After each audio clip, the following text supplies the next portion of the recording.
Brothers, good morning. We will begin the oratorical momentarily. If you are an assistant regional vice president, we ask that you please come to the front, to the dais, please. If you are an assistant regional vice president, please come to the dais at this time.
We are about to start, so if there are any brothers on the outside and they wish to come in, if Sergeant Arms could let them know we're starting it.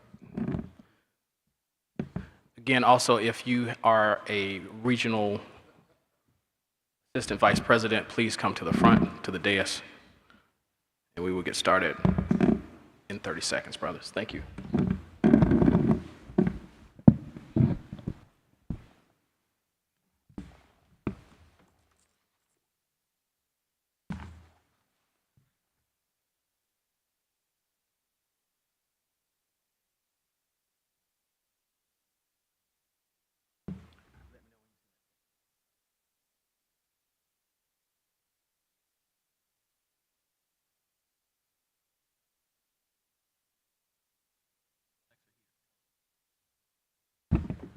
Also, if you are a regional vice president-elect, assistant regional vice president-elect, please come to the front.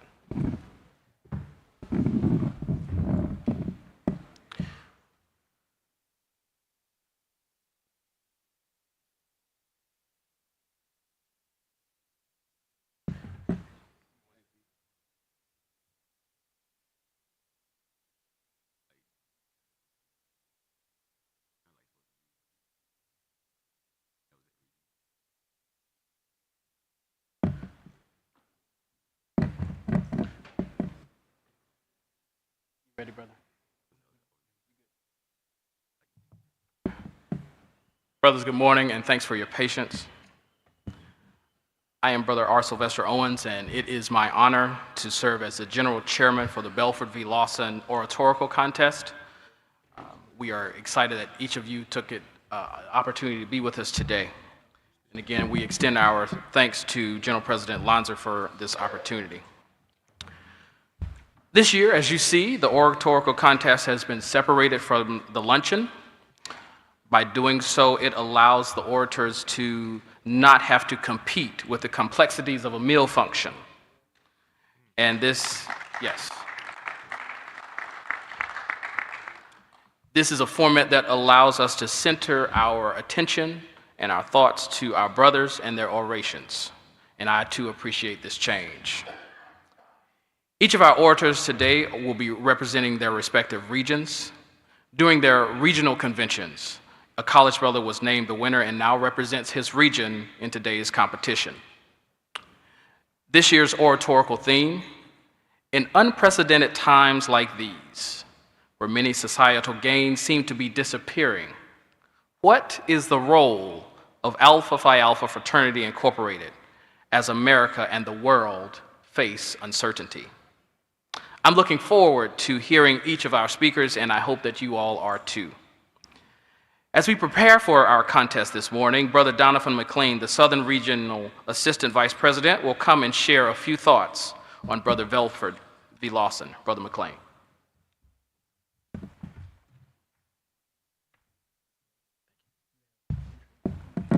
Brothers, before I begin, if there's a brother out by that door, could you pop your head out and let some brothers know that we got college brothers in here that have worked really hard and that we need some more brothers in here to support them? If there's a brother by that door, can we pop our head out, please, brothers, and get some brothers in here? I would welcome that. Thank you, good brothers.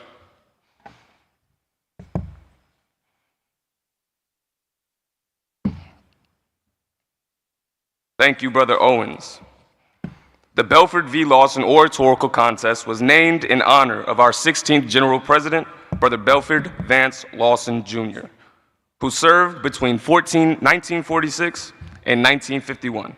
A native of Roanoke, Virginia, Brother Lawson earned degrees from the University of Michigan and Howard University.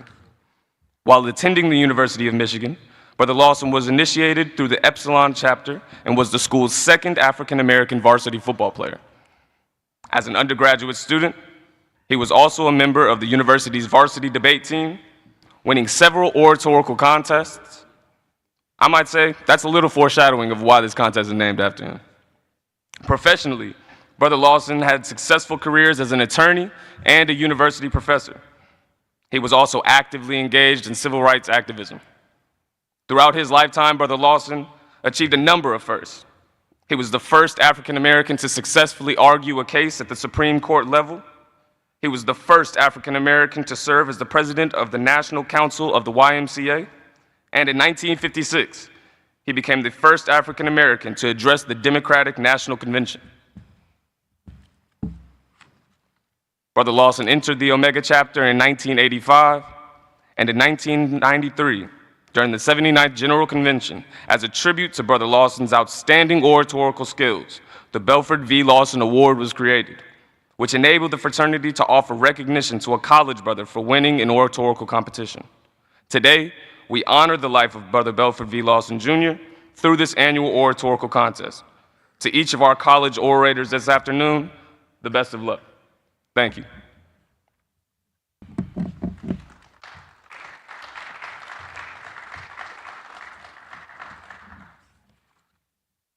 Thank you, Brother McLean. Now for the rules of our contest this morning. Each contestant must develop a speech of no more than 7 minutes and 30 seconds and no less than 4 minutes and 30 seconds. A speaker will be disqualified if he speaks less than 4 minutes and 30 seconds or for more than 7 minutes and 30 seconds. And the time clock will begin with the first word that the contestant speaks. The prepared speech must be the orator's original work, no ChatGPT. The speech must be logical, correct in form, and content must address the oratorical theme. And it must show a command of vocabulary. Our judges this morning, Brother Omar Boldware, representing the Eastern region, Brother Dr. Skylar Mayberry Mays, representing the Midwestern region, Brother Andre Waller, representing the Southern region, Brother Harold Flanoy, representing the Southwestern region, and Brother Sylvester Obafanuwo, representing the Western region. Our timekeeper this morning is Brother Dr. Antoine Dees, and our tabulator is Brother Desmond Rice. Thank you, brothers, for your assistance with each of our contestants, and for your assistance with the oratorical this morning. Brothers, let's give our volunteers and our judges and our candidates a round of applause. Each contestant will be evaluated on the following criterion that totals 100 points: speech development, effectiveness, speech value, physical presentation, voice, manner, appropriateness of language, and correctness of language. Each regional assistant vice president will introduce each orator. Let's begin our contest, and the best of luck to each of you gentlemen and brothers. At this time, our first contestant, Brother Jonathan McWilliams, will be introduced.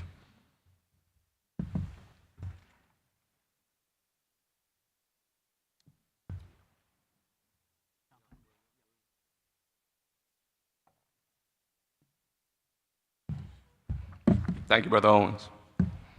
Brothers, Brother Jonathan Williams and Azai Ada recently graduated, key number 492, seated at Wake Forest University. A hometown native of Cary, North Carolina, 22 years old. Business, enterprise management, and philosophy major with a minor in entrepreneurship, a 3.6 GPA, brothers.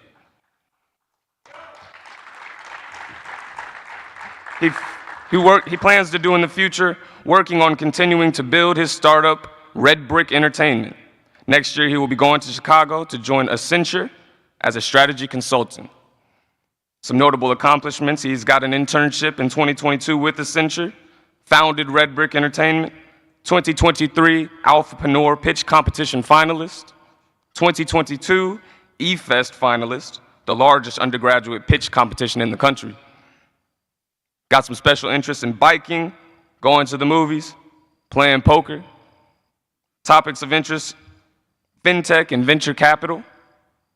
His philosophy of life: every day is a good day if we choose to appreciate the opportunity that each day brings. Some offices he's held, brothers, are treasurer, vice president 2 times, dean of membership, and 2022 assistant area director for chapter 4 of North Carolina.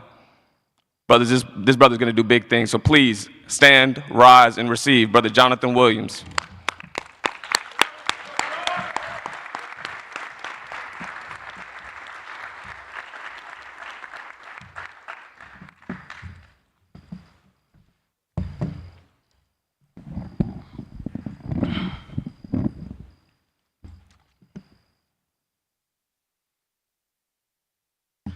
In 1967, our good brother, Dr. Reverend Martin Luther King Jr., addressed the question of what exactly was the role of religion within our everyday lives.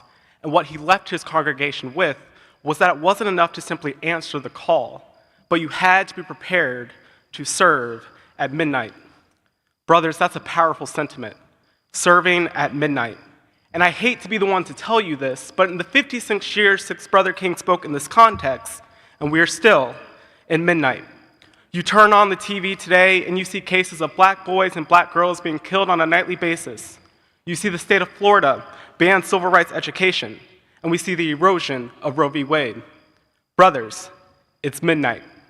With regression of societal gains at an unprecedented pace, we ask ourselves, what is our role as alpha men? You don't have to look far into our history to understand the role of alpha is to lead. As alpha men, we were identified as individuals where leadership was not just something that was important to us, but something that was sewn into the fabric of who we are as people.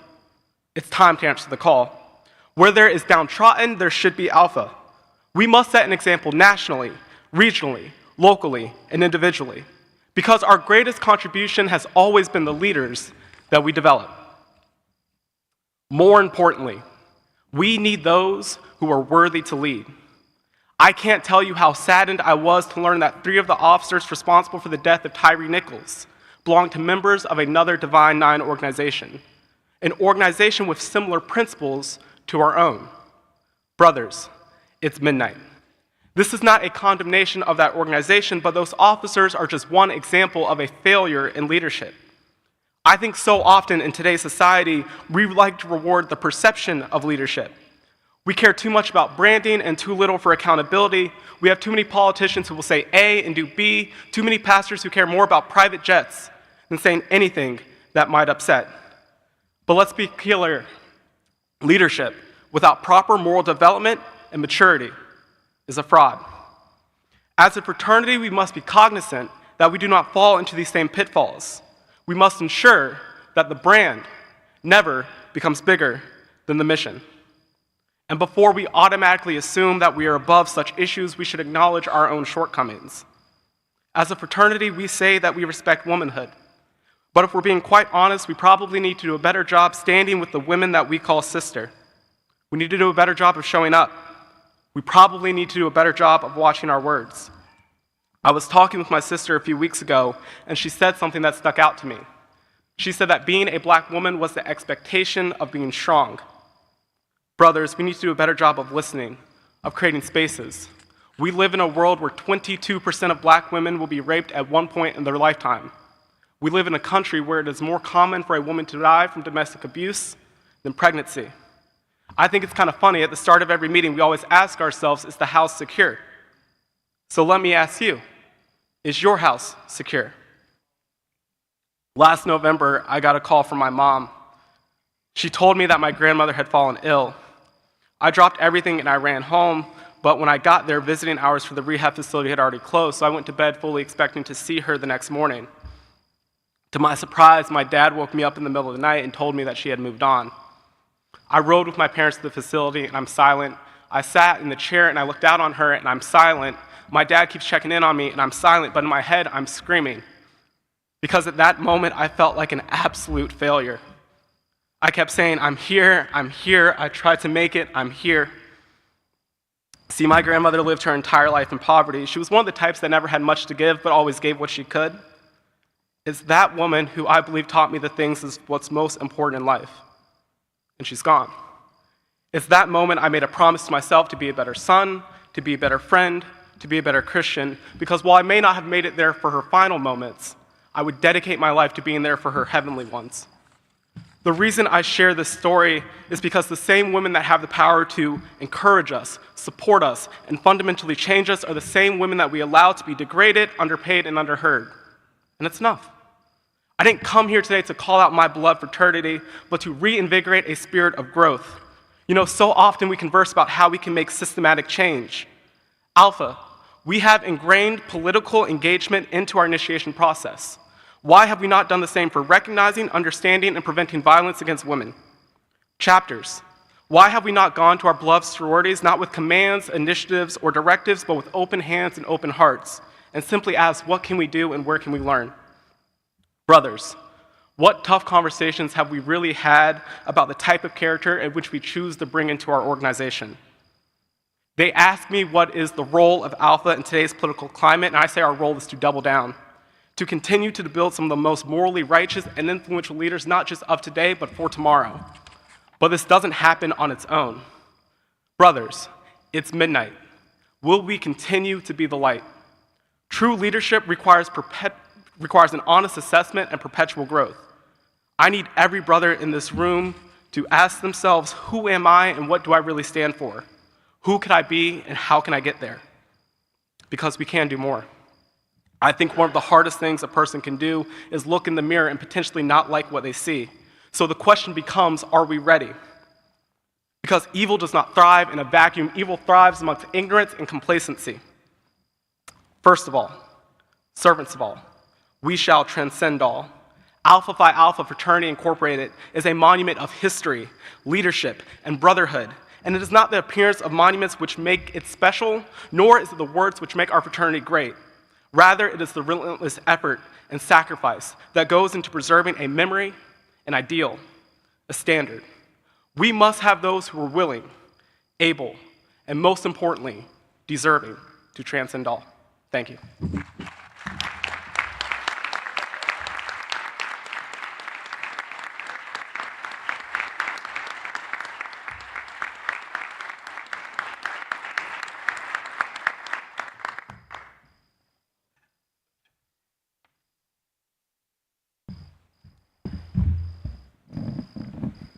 Good morning, brothers. Can we give one more round of applause for Brother Williams?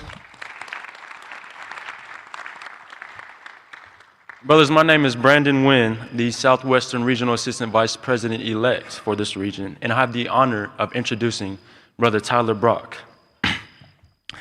Hailing from the great city of Baton Rouge, Brother Tyler Brock is a Fall 22 initiate of Alpha Phi Alpha Fraternity Incorporated by way of the Zeta Chi chapter, seated at University of Texas at Arlington. Brother Brock is a senior communications major with a focus in marketing. He is the founder and CEO of Rooted in Reality, a company started off as a clothing brand, now evolved into a media platform where he plans to create opportunities for those around him. He has been blessed to have had the brand worn by successful influencers such as Pastor Michael Todd. Brother Brock is extremely involved within his ministry where he serves as a worship leader.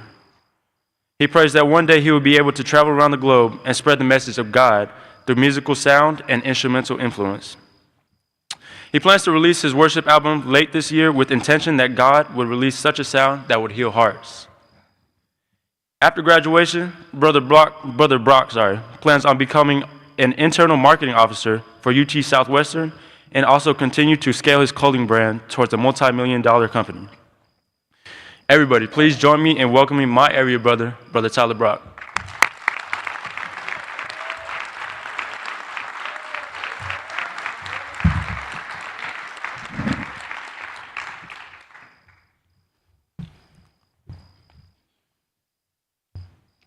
Facts about police brutality in the United States that might shock you.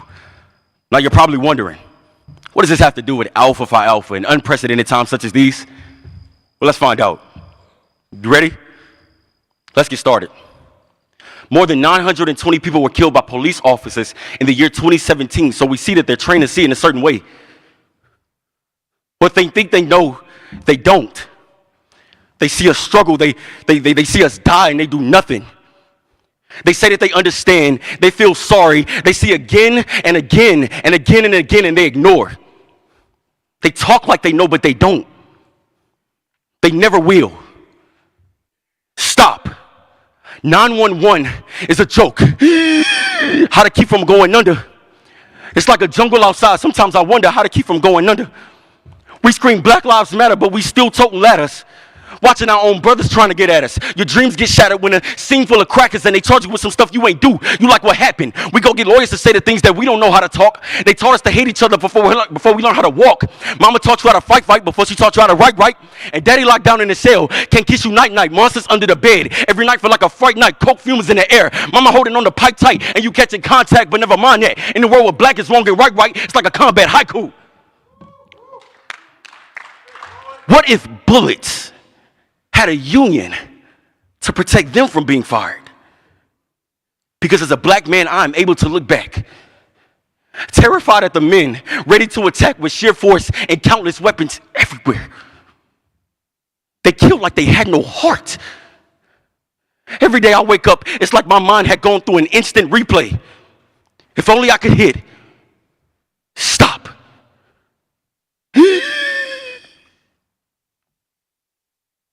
The Washington Post at Bowling Green University published a vividly thorough, informative study about police officers who have killed black African-American men since the year 2010. The study showed that amongst the innocent lives taken by the hands of cops, only 24 officers have been charged. The work of the police is to preserve law and order, and that of racial order.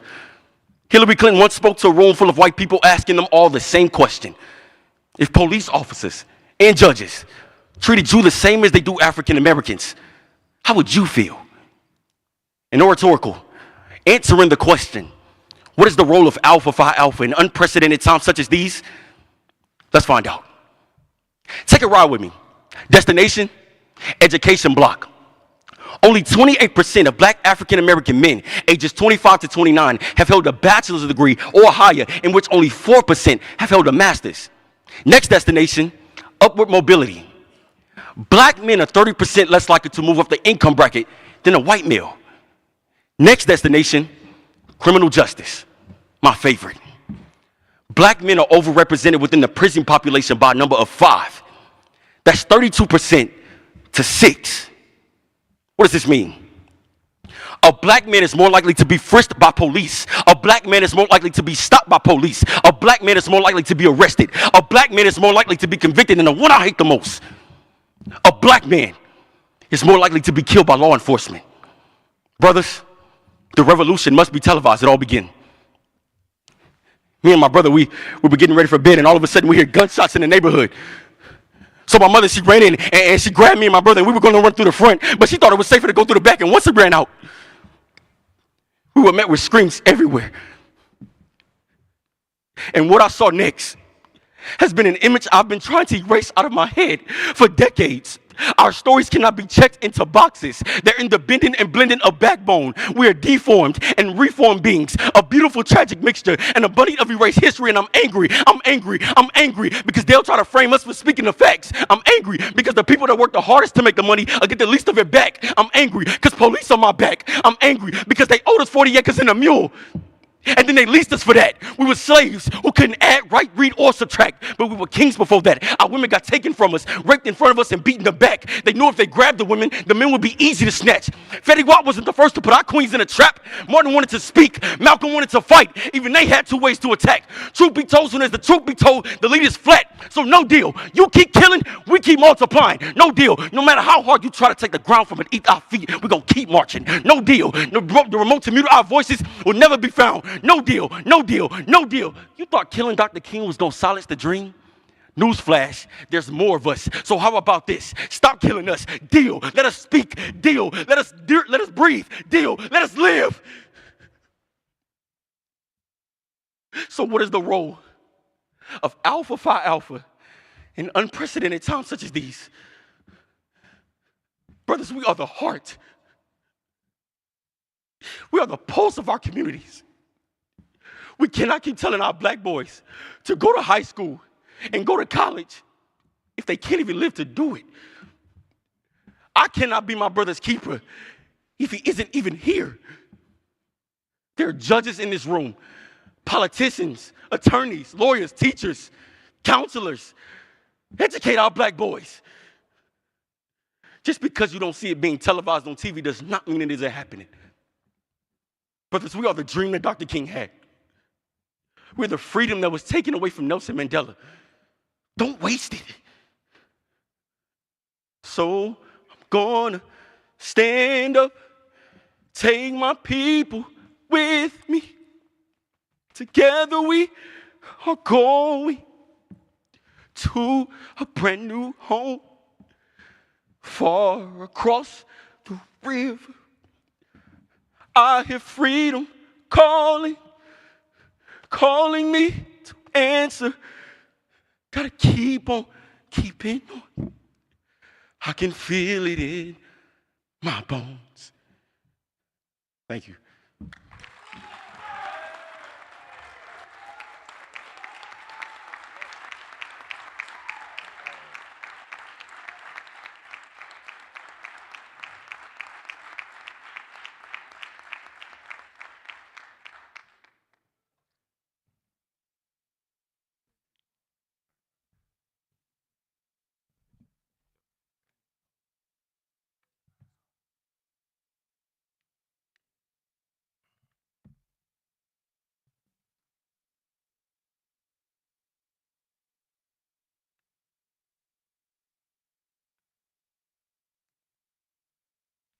Good morning, brothers. I have the proud privilege of introducing the Eastern Region Oratorical winner, Brother Jeremy Montrose, hailing from the Ada chapter. Brother Montrose currently attends SUNY Hunter College, and there he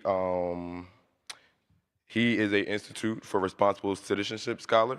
He is a Roosevelt scholar. He is the winner of the LinkedIn Logistics Real Estate Scholarship, and he's been on the Dean list three times. His special interests are public policy, social impact, storytelling, traveling, and being a college basketball player. His philosophy of life is that every person has a unique story, and that story is all you will have left when you grow old.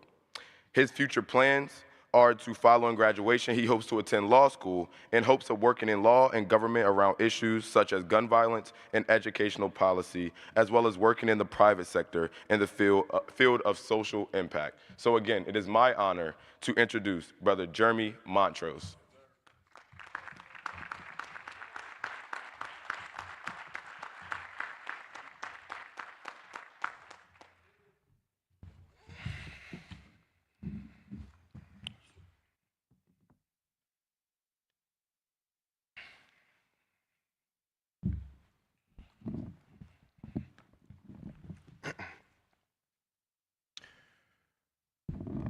To be an alpha man means more than just to wear a pin. It requires intrinsic qualities that are developed deep within. An uncanny ability to understand his life stories while making his mark for the sake of the world, not for his own glory. To condense these ideas and put it in a shell, today I have come. with a story to tell. This past New Year's Eve, a young black man by the name of Daniel Gordon went to work at his local tire shop in DeKalb County, Georgia. That day, he was assigned to test drive a car for a client. However, while fully uniformed, as he was getting into the vehicle, the owner of the car pulled out his gun and opened fire on Daniel.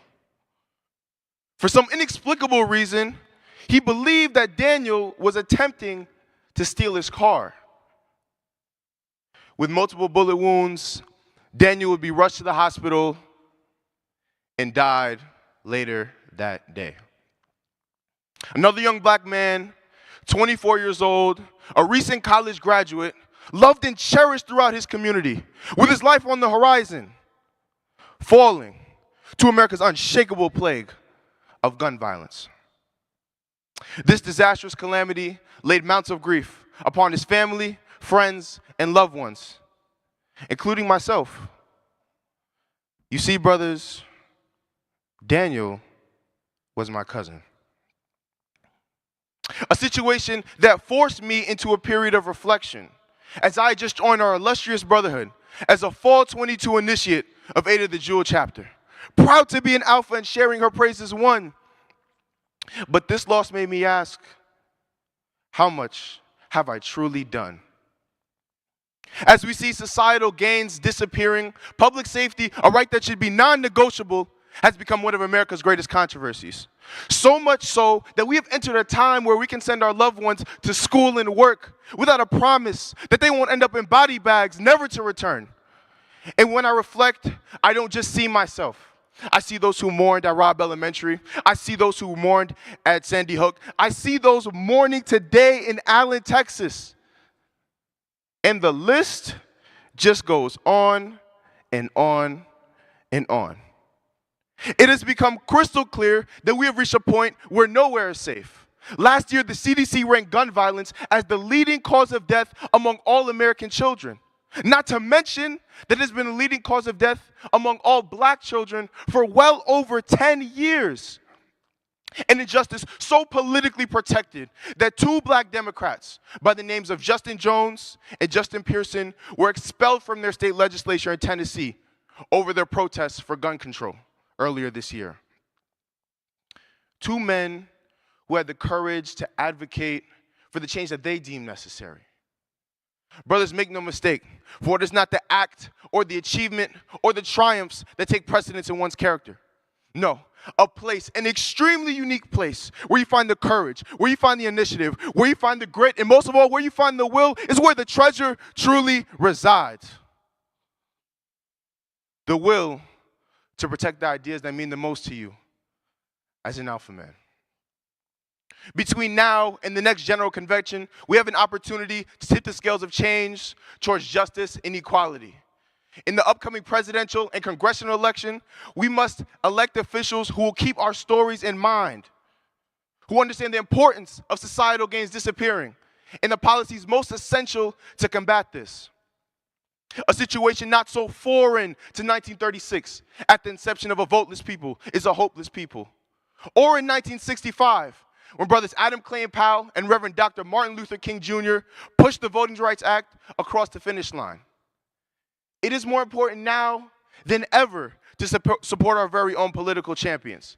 Political champions such as an Al Green from this very state of Texas. Political champions such as a Gregory Meeks from my state of New York. Political champions such as a Bobby Scott. While pushing for a new school of leaders and change makers to ascend to power. However, to do this, we must first pay close attention to the challenges that our youth faces. As of today, only 59% of young black men graduate high school. I repeat, 59%, while black male enrollment into college has plummeted over the past 5 years. To make matters worse, the Supreme Court recently released a devastating decision to dismantle affirmative action, which has served as one of the most essential tools of leveling the playing field of America's historically unjust and inequitable education system.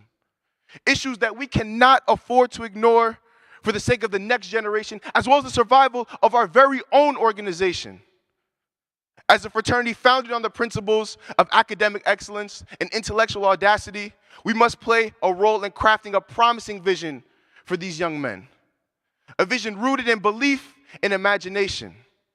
A vision that gives them the strongest conviction that they are capable of more than America's baseline definition of what a black man is capable of.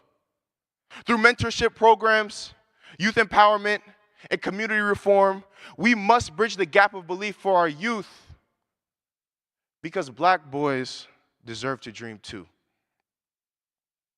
So as the world faces uncertainty, I ask that we stay ever vigilant and genuine about who we are and become innovative in redefining our character. To me, this means serving as a shining light of progress, having a distinctive conviction and a hunger for leadership in the areas that we cherish most. To combine all these qualities and root them deep within, the product shall be an alpha man, deserving of his pen. So take an honest inventory of your character within, and for every virtue you might find missing, try and weave it in. For a man without these virtues isn't worth a grain of sand. But before I depart, I must ask what it means to you to be an alpha man. Thank you, brothers. 06.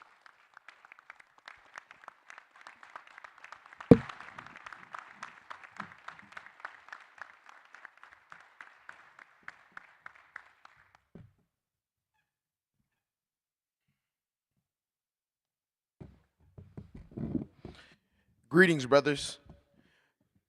My name is Derek Lewis. I'm the Western Regional Assistant Vice President. And before I introduce the next contestant, if you are recording the contestants, I'm going to ask that you please turn your flash off. Please turn your flash off. Today I have the pleasure of introducing Brother Davion Williams, hailing from the Epsilon Alpha chapter, seated at the University of Toledo. He is a law and social thought and English major, with the future plans of becoming a full-time writer, orator, and performer. Some of his notable accomplishments is that he is a published poet, the NAACP chapter president, and a recipient of the Martin Luther King Jr. Drum Major Award from Diocese of Toledo. Some of the offices that he has held in his chapter is the academic chair and parliamentarian. Brothers, I bring to you Brother Davion Williams.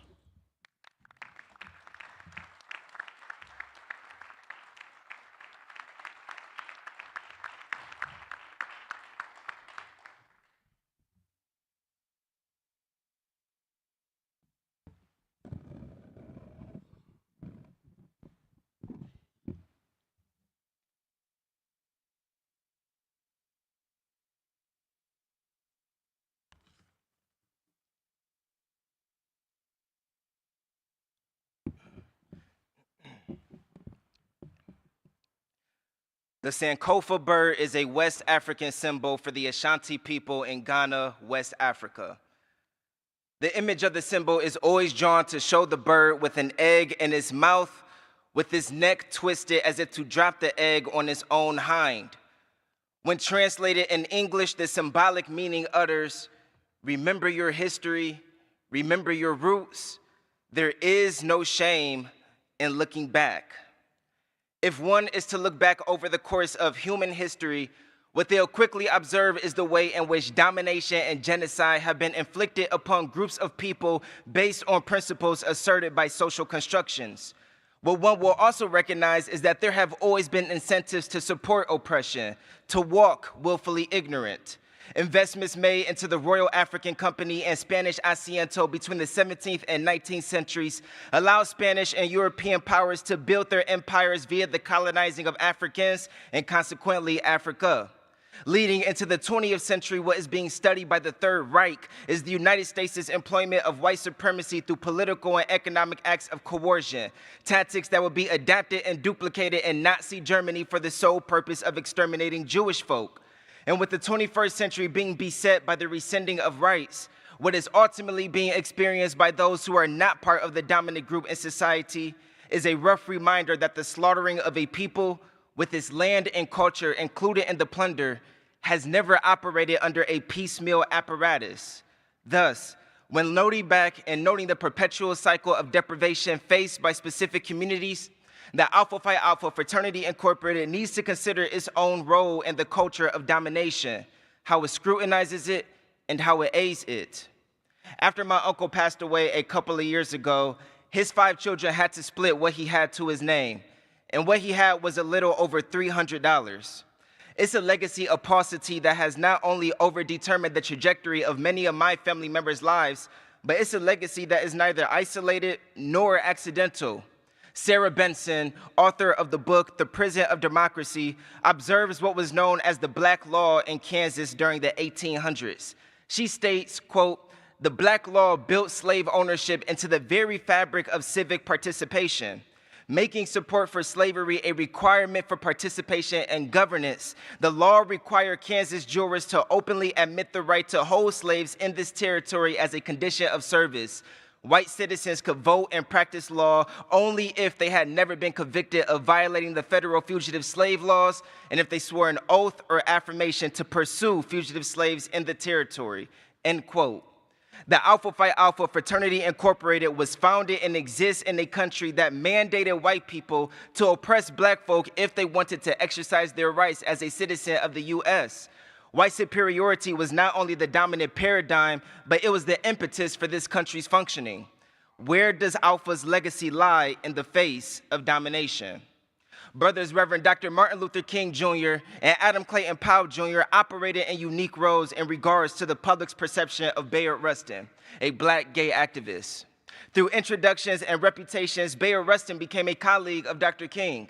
However, in 1960, when Dr. King and Bayard Rustin, along with others in the Southern Christian Leadership Conference, planned to march at the Democratic National Convention, their efforts were thwarted by Congressman Powell. Powell was instructed by Democratic leadership to preclude the march. Hence, his strategy, which was executed successfully, was to threaten Dr. King with the public accusal of having an affair with Rustin. What followed was Dr. King distancing himself from Rustin, and Rustin ultimately removing himself from the SCOC. The irony of this situation is that the white supremacist, capitalist, patriarchal society that Dr. King existed in conflated sexual orientation and race to further dominate the individual identities, only for the SCOC to still march at the Democratic National Convention, with Bayard Rustin being the sacrificial lamb.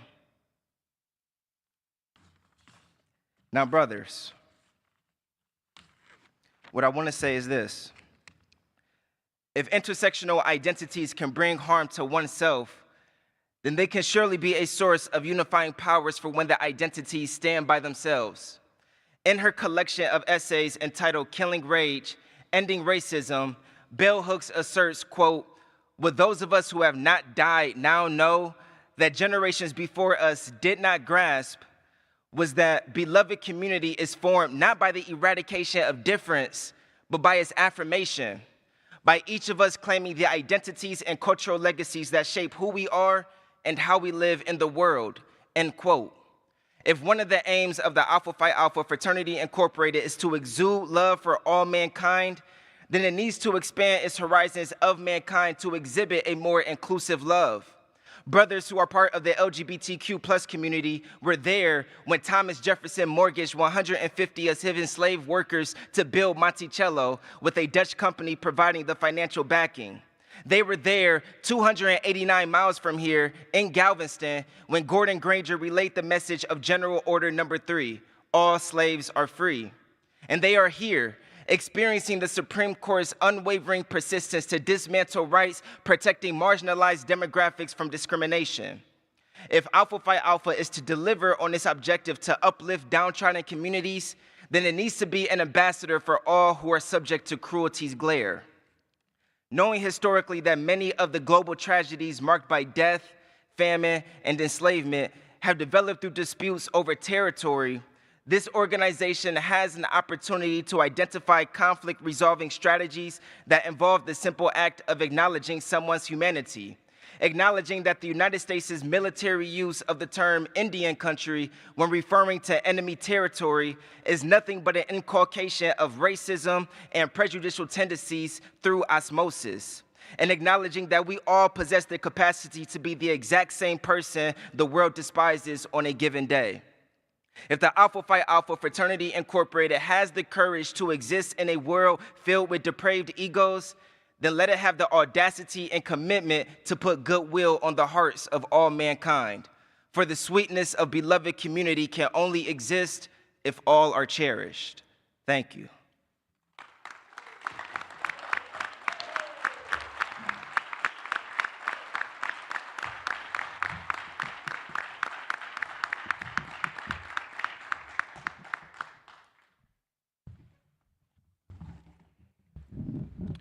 Good morning, brothers. Judges, it seems like you guys have a tough time today. It's been some amazing speeches, so congratulations to all of you contestants. My name is Elias Jones. I'm the Western Region Assistant Vice President-elect for this upcoming year. It's with great pleasure that I have the honor of introducing Brother Daryl Anthony Tate II, an initiate of Alpha Phi Alpha Fraternity Incorporated by the way the Epsilon Mu chapter, seated at San Jose State. Brother Tate is a legacy. He majors in aviation, which is very important because we need many, many more black pilots. He wants to have an innovation for technology, and his philosophy of life is whether you think you can or you think you cannot, you are right. I had the honor of competing in the Western Region Oratorical with Brother Tate, and briefly before we started, he asked me if I was nervous. I said, I feel okay, and he said, I'm a bit nervous. Brothers, he was lying. He did an amazing job, and I look forward to you hearing his speech today. So, please welcome Brother Daryl Anthony Tate II.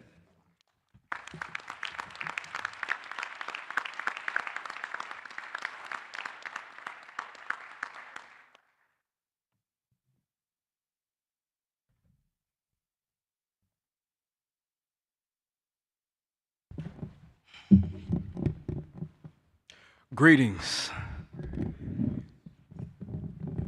My name is Daryl Anthony Tate II. I'm a fourth-year aviation major at San Jose State University at the Epsilon Mu chapter. And truly, it is an honor to be able to share with you all the troubles I have concerning the state of the world, and more importantly, the role of Alpha in said changing world. You know, it's actually kind of ironic. I had no intention of competing at this oratorical. I had no intention of competing at the local oratorical. I called brothers, I sent out emails, and I told everyone that I wasn't going to be able to do it. And yet, here I am, standing in front of you all today. So please, indulge me as I exercise my own enlightenment and development here in this space. The date was May 23rd, 2001, at Charlton Methodist Hospital here in Dallas, Texas, just up the street from this very convention. Two parents nervously stared at their child, then at each other, then back at their child over and over and over again.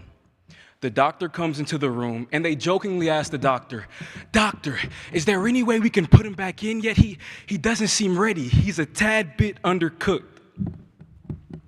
After administering oxygen, the baby finally began to get his color. You see, I'm so familiar with this story because I was that baby. And although my parents joked about putting me back that day, it was far too late for that, because my purpose here on earth had already been set into motion.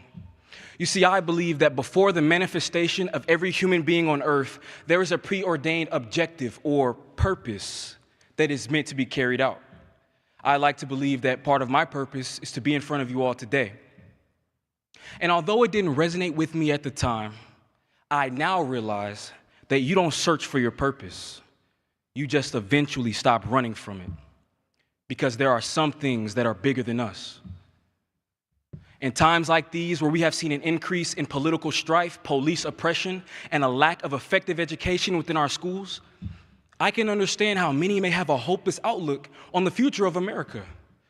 But conversely, when I see 2.3 million funds raised, when I see all that we do within our 4 national programs, and when I see the mentorship at this convention alone, my question then turns to, how can we not have hope? We know not of the men who possess the potentiality to change the standing order if they opt out or neglect their responsibility to do so. In other words, We don't know of the men who will change the world until they do it. A conspicuous enough idea, yet often unseized. And as I began to ponder upon these words that I had actually penned myself, the role of Alpha became apparently clear. And then I began to think about those 7 men who laid those foundational bricks on December 4th, 1906, on the campus of Cornell University in Ithaca, New York. I began to think about Brother Dr. Martin Luther King Jr., Brother W.E.B. Du Bois, and even the late Brother James Harlow, my founding pearl at the Epsilon Mu chapter. And even more recently, something that hits close to home to me, the induction of the first black president in SEC history at the Louisiana State University, Brother Dr. William F. Tate IV. So what is the role of Alpha during these unprecedented times? It is clear to me that my role is accepting the role of Alpha, so that one day, a young man standing in a similar venue, talking to a very similar crowd, may be able to add the name Daryl Anthony Tate II to that long list of men who so greatly contributed to the legacy of Alpha Phi Alpha. Alpha Phi Alpha Fraternity Incorporated develops leaders, promotes brotherhood and academic excellence. This while providing service and advocacy for our communities. This may be all we can do, but all we can do is enough. In the fight for justice, we must continue to keep the ideals of Alpha at the forefront and be a beacon of light for all to see. I once read somewhere that light shines in the darkness and the darkness have not overcome it. So let us all let the light of Alpha shine on this world. We mustn't forget the aims of Alpha. First of all, service of all, we shall transcend all. We mustn't forget our manly deeds coupled with love for all mankind. And lastly, we mustn't forget that Alpha is for the better making of men. As noble men of Alpha, we must give more than we have given before. We must give our time, our resources, and our knowledge to the youth and to those who are impoverished. My challenge to the men of Alpha is to be that helping hand to anyone that may need it. Be that mentor to that young boy. Be that mentor to that young girl. Our only role is to be a catalyst for positive change in the lives of those around us. You'd be surprised to know that the little things and the little moments are not as insignificant as they may seem. And as we began our time here today, in that Dallas delivery room, some 21 years, 10 months, 2 hours, and about 15, 16, 17 seconds ago, there was no going back. And still for me in front of you today, there is no going back. Because men of Alpha Phi Alpha Fraternity Incorporated do not take steps back. Thank you, brothers.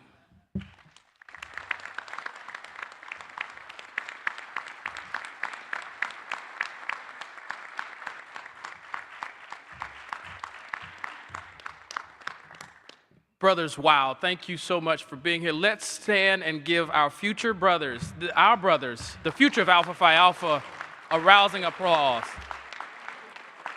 Our brothers. This is the future of our fraternity. Thank you, brothers. Thank you for your orations today. We appreciate you. Continue to do the good work. Brothers, thank you for being with us today. Thank you for encouraging these brothers and being in their presence. This concludes our oratorical contest, and we look forward to seeing each of you at the luncheon in the Trinity Ballroom. Thank you. Have a blessed day.